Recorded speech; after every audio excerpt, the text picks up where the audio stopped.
Hello good afternoon बच्चों। Previous lecture में हम लोगों ने वर्क के ऊपर कुछ न्यूमेरिकल्स किए थे। आज हमारा अगला टॉपिक है conservative and non conservative forces. तो चलिए शुरू करते हैं। सबसे पहले बात करते हैं कंजर्वेटिव फोर्सेस के बारे में।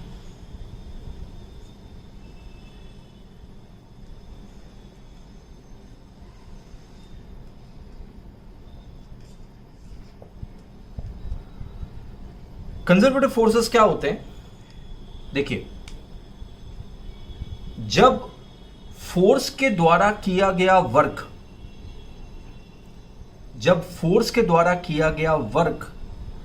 पाथ पे डिपेंड नहीं करता,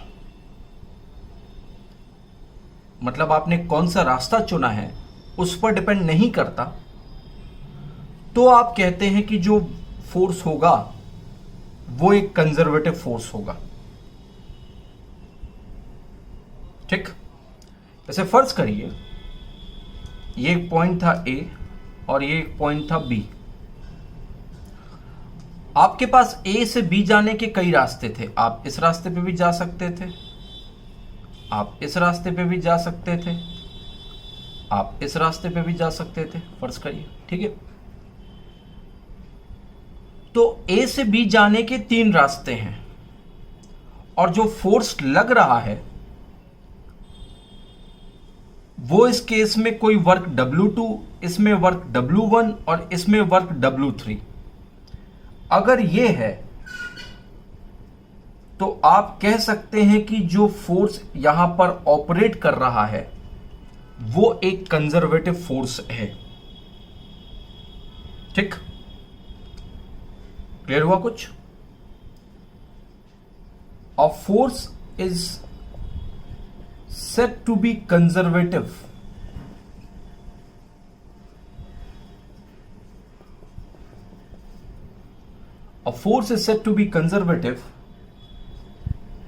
if work done by it is independent of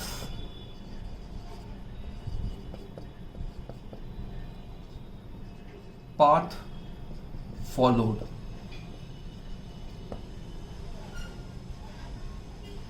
ठीक है, a force is said to be conservative if work done by it is independent of path followed।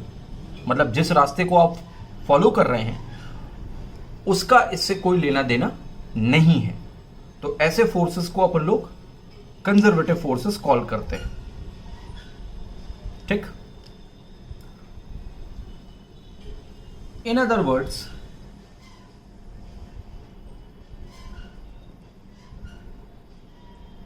a conservative force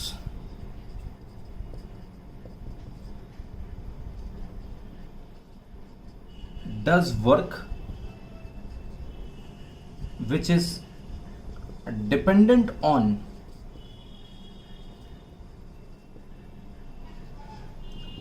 initial and final position। तो भाई अगर ये path पर depend नहीं कर रहा है तो ये किस बात पर डिपेंड कर रहा है? ये डिपेंड कर रहा है इनिशियल और फाइनल पोजीशन पे। ठीक है, ये डायग्राम साइड में बना लीजिएगा। In other words, a conservative force does work which is dependent on initial and final positions. Okay, ये है आपका conservative force. Example, gravitational force,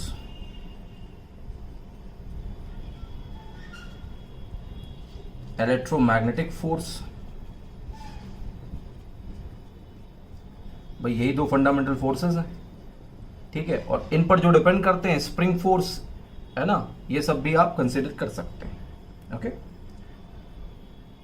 ठीक, ये हो गया। अब एक इसमें जरूरी बात यह है,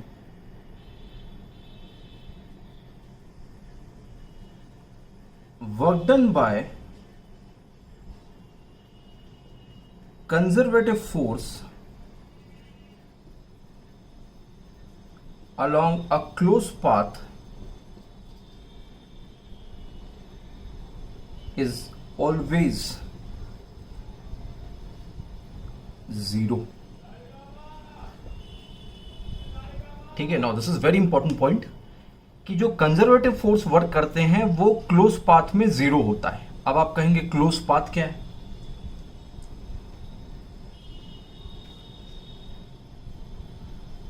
तो ये मैं डायग्राम यहां से हटा रहा हूं।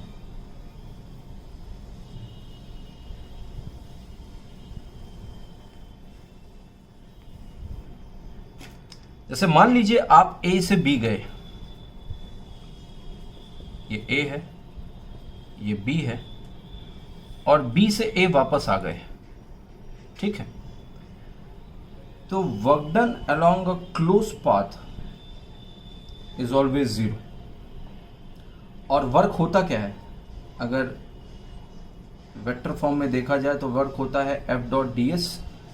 ठीक, और क्लोज पाथ के लिए यहां पे हम सर्कल लगाते हैं। इस सर्कल का मतलब है क्लोज पाथ। तो क्लोज इंटीग्रल पढ़ेंगे इसे। क्या पढ़ेंगे? Closed integral. Close integral of F dot D S is equal to 0।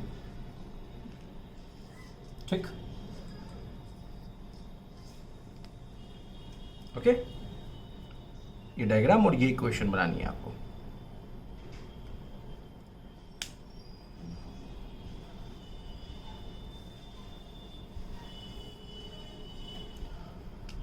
चलिए एक एग्जांपल देखते हैं।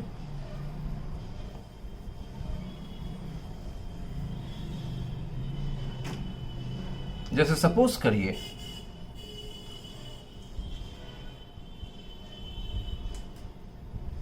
ये ग्राउंड है और ये कोई एलिवेटेड पॉइंट है और ये एक ब्लॉक था। इस ब्लॉक को आप इस रास्ते से यहां ले गए बी तक। ठीक है, और फिर बी से वापस ए पे ले आए और ये जो डिस्प्लेसमेंट था वो एच था।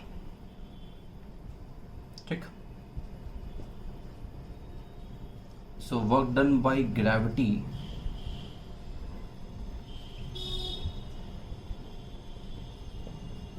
फ्रॉम ए टू बी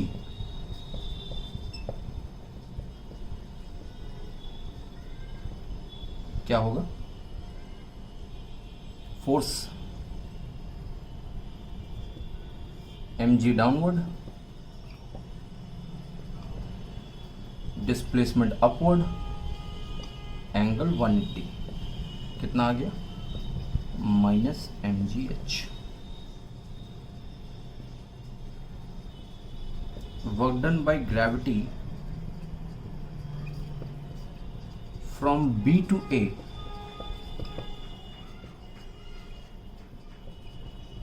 अब बी से ए बुला रहे हैं तो mg डाउनवर्ड, और डिस्प्लेसमेंट वेक्टर यहां पे बी से ए आ रहा है तो डिस्प्लेसमेंट वेक्टर भी नीचे की तरफ होगा। So mgh cos 0 1 2 on adding first and second. तो भाई work done from A to B plus work done from B to A, ये तो बात समझ में आ रही होगी कि ए से बी और बी से ए जा रहे हैं तो ये work done in a close path हो गया। ठीक, और इसकी वैल्यू 0 आ गई। क्लियर?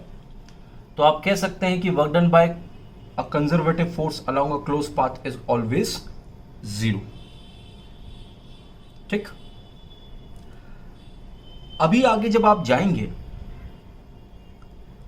ग्रेविटेशन के अंदर तो वहां पे आप ग्रेविटेशनल फील्ड के बारे में पढ़ेंगे और 12th में आप इलेक्ट्रिक फील्ड और मैग्नेटिक फील्ड के बारे में पढ़ेंगे। ठीक है, ये फोर्सेस जो आपके ग्रेविटेशनल फोर्स और इलेक्ट्रिक फोर्स लग रहा है, आपको एक बेसिक बात बता दूं कि ये फील्ड फोर्स होते हैं। याद करिए, बताया था स्टार्टिंग में, फील्ड फोर्स होते हैं। पहले फील्ड बनती है और फिर ये फोर्स लगते हैं। तो अगर कोई कंजर्वेटिव फोर्स है तो उसके कॉरस्पॉन्डिंग जो फील्ड होगी वो कहलाएगी कंजर्वेटिव फील्ड। ठीक है, कंजर्वेटिव फोर्सेस के लिए जो फील्ड आप यूज करते हैं उसे आप कहते हैं conservative field,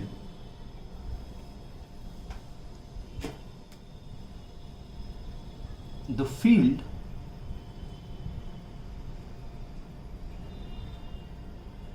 corresponding to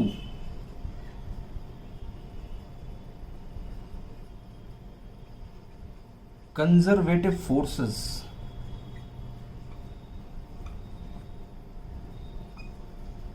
is known as conservative field. ठीक, it should be remembered that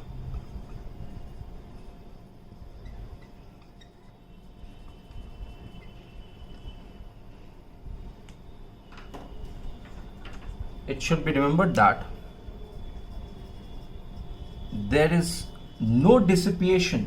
Dissipation का मतलब होता है loss. There is no dissipation of energy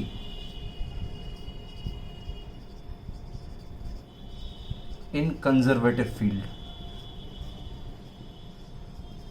मतलब अगर आप A से चले और आपके पास, जब आप A पर थे और आपके पास 100 जूल एनर्जी थी मान लीजिए, तो अगर आप फाइनली A पर पहुंचेंगे तो उस केस में भी आपके पास 100 जूल एनर्जी ही होगी. मतलब कोई भी एनर्जी का लॉस नहीं हो सकता. कहां पे? कंजर्वेटिव फील्ड में. ठीक, there is no dissipation of energy in conservative field. Okay,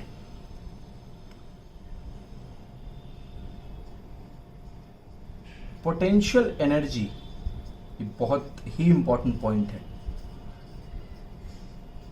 is defined only for conservative forces. मतलब इस पॉइंट को भूलना एक अपराध की श्रेणी में आता है. ठीक है, पोटेंशियल एनर्जी जो डिफाइन होती है वो केवल कंजर्वेटिव फोर्सेस के लिए डिफाइन होती है. नॉन कंजर्वेटिव फोर्सेस के लिए कोई पोटेंशियल एनर्जी डिफाइन नहीं होती. और पोटेंशियल एनर्जी के बारे में आप अभी आगे पढ़ेंगे. क्लियर यहां तक?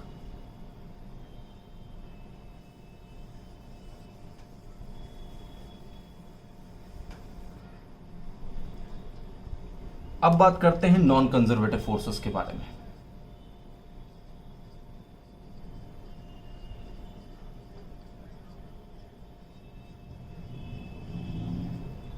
पूरा एग्जैक्टली उल्टा लिखना है अब आपको पीछे वाले का. तो मैं बोल रहा हूं, आप लिखते चलें.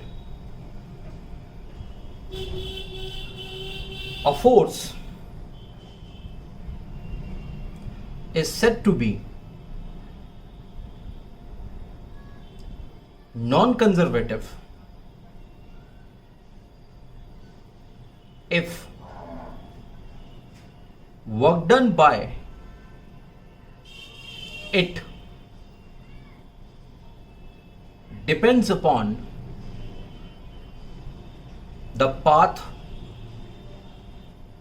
followed. चेक करें. A force is said to be non-conservative if work done by it depends upon the path followed. Diagram बनाइए. इस बार आप A से B जा रहे हैं. ये पाथ 1 है, ये पाथ 2 है और ये पाथ 3 है. तो work done in first path will not be equal to work done in second path, which will not be equal to work done in third path. यहां पे आप बराबरी की बात नहीं कर सकते. ठीक, line change. In other words,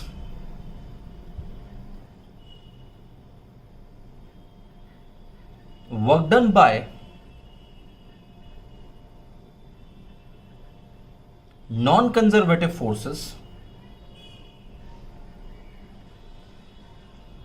do not depend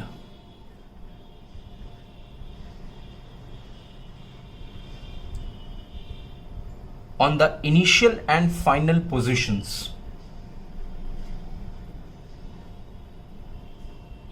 फिर से सुने. In other words, comma, work done by non-conservative forces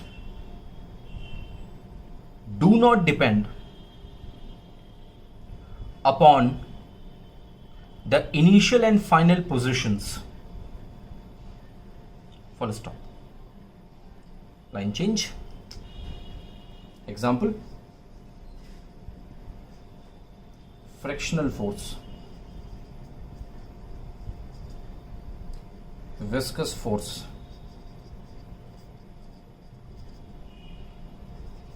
resistive force या air resistance,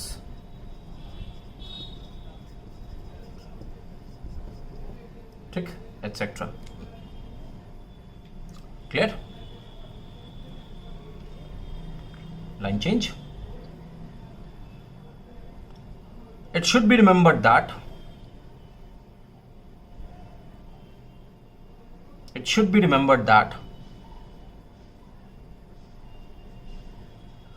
work done by non-conservative forces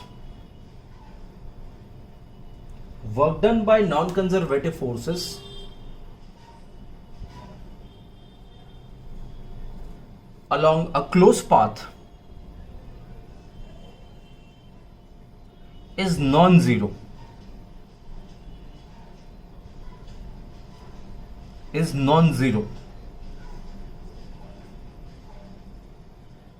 That is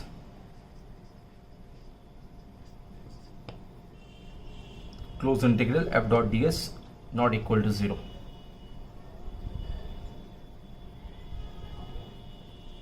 Line change.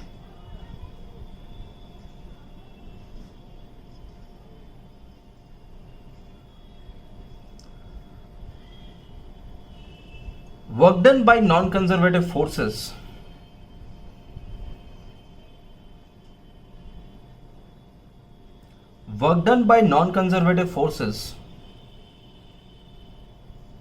result in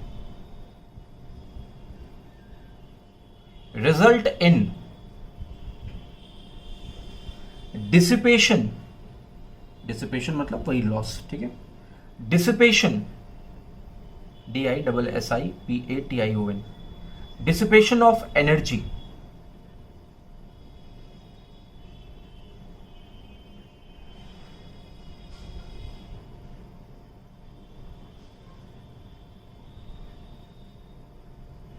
ठीक है.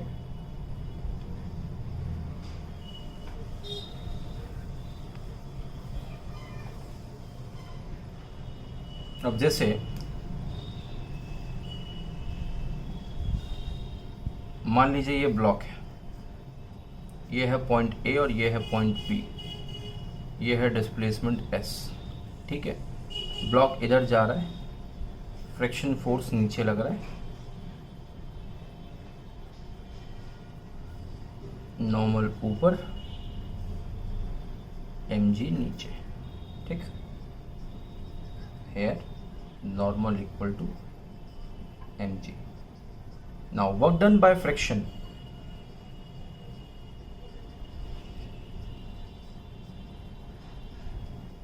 from A to B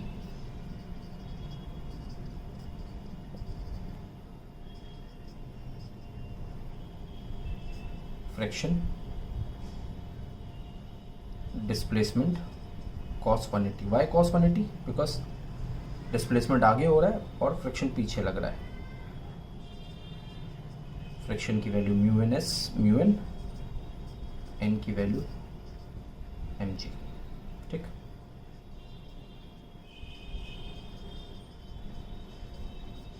now work done by friction from B to A. अब मान लीजिए block को यहां से ला रहे हैं हम, तो भाई फ्रिक्शन यहां लगेगा और डिस्प्लेसमेंट इधर होगा, ठीक है. डिस्प्लेसमेंट इस डायरेक्शन में, फ्रिक्शन पीछे. Again 180 friction mu N and minus mu M G. तो आप देख रहे हैं work done in a close path. देखो क्लोज पाथ का मतलब ये नहीं होता क्लोज बन रहा है, ठीक है, कि मतलब आपको चित्र में दिखे कुछ ऐसा बनता हुआ, ठीक, ऐसा नहीं होता। -2 mu M G S.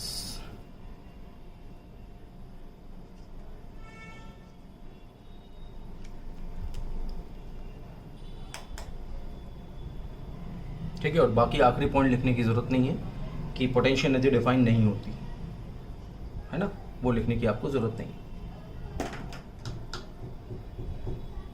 Clear? तो लेक्चर के पहले हाफ में हमने कंजर्वेटिव और नॉन कंजर्वेटिव फोर्सेस के बारे में बात की। अगले हाफ में बात करेंगे पावर के बारे में।